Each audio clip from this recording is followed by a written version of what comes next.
Let me write the question. If the area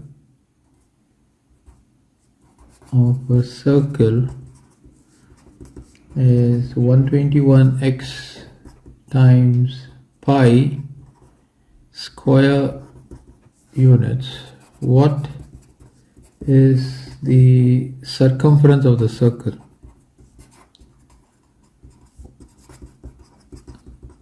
So you can pause the question, or I would say pause the video and work this out, and when we come back, let's see what's the correct choice.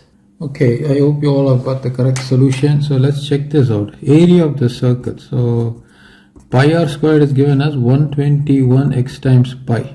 So let us find the value of r.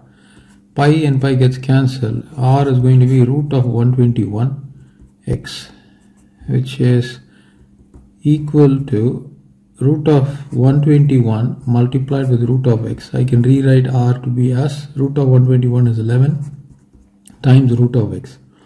Now the circumference is required, right? So that has got a formula 2 pi r. So this is 2 times pi times the value of r is 11 times the root of x, which is going to be 2 times of 11 multiplied with pi times of root of x, which is going to be 22 pi times the root of x. You can either write it like this or you can write it like this: 22 times the root of x times pi units. So this is the circumference of the circle.